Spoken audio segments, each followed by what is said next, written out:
আজ 17 এপ্রিল বিশ্বজুড়ে পালিত হচ্ছে বিশ্ব হেমোফিলিয়া দিবস।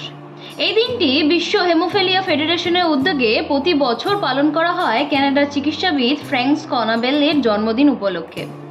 মূল উদ্দেশ্য হচ্ছে রক্তক্ষরণজনিত বিরল রোগ হেমোফিলিয়া সম্পর্কে সচেতনতা গড়ে তোলা, রোগীদের রক্ষা এবং চিকিৎসার সুযোগ ছড়িয়ে দেওয়া। হেমোফিলিয়া একটি জিনগত ও বিরল রোগ, যেখানে রক্তের জমাট বাঁধার জন্য প্রয়োজনীয় প্রোটিন অনুপস্থিত থাকা বা এটা খুবই কম থাকে। ফলে অল্প আঘাতেই রক্তপাত শুরু হয় এবং অনেক সময় তা থামানো কঠিন হয়ে পড়ে।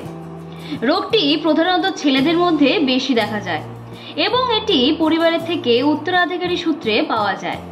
হিমোফিলিয়া প্রধান ধরন হচ্ছে হিমোফিলিয়া এ ফ্যাক্টর 8 এবং হিমোফিলিয়া বি ফ্যাক্টর 9 এর অভাব। বিশ্বে আনুমানিক 4 লক্ষেরও বেশি মানুষ হিমোফিলিয়া রোগে আক্রান্ত, কিন্তু মাত্র 25% থেকে 30% রোগী যথাযথ চিকিৎসা পান। উন্নত দেশগুলোতে রোগ নিয়ন্ত্রণ সম্ভব হলেও উন্নয়নশীল ও অনুন্নত দেশগুলোতে এখনো রোগী ও পরিবারকে দুর্ভোগ পোহাতে হয়। ভারতে প্রায় 20,000-এরও বেশি হিমোফিলিয়া রোগী আছে, তবে প্রকৃত সংখ্যা আরও বেশি হতে পারে, কারণ অনেকেই রোগটি লুকিয়ে রাখেন লজ্জায়, যার জন্য তারা চিকিৎসার বাইরে থেকে যান।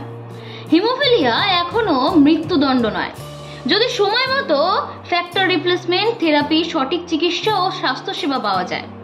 উন্নত দেশগুলোকে প্রোফাইল্যাক্টিক এবং থেরাপির মাধ্যমে নিয়মিত ফ্যাক্টর ইনজেকশন দিয়ে রোগীদের স্বাভাবিক জীবনযাত্রা নিশ্চিত করা সম্ভব হয়েছে। বাংলাদেশ, ভারত ও অন্যান্য দক্ষিণ এশিয়া দেশগুলিতে ফ্যাক্টরের সরবরাহ বৃদ্ধি এবং সরকারি সহযোগিতা ও জনসচেতনতা বাড়ানোর দাবি উঠেছে বিভিন্ন সংগঠনের মাধ্যমে। সঠিক চিকিৎসা, ওষুধ ও সহানুভূতিশীল সমাজ থাকলে হিমোফিলিয়া আক্রান্ত মানুষরাও স্বাভাবিক গঠনমূলক জীবনযাপন করতে পারেন। বিশ্ব হিমোফিলিয়া দিবস আমাদের মনে করিয়ে দেয় সহানুভূতির অভাব নয়, সচেতনতাই সবথেকে বড় ওষুধ।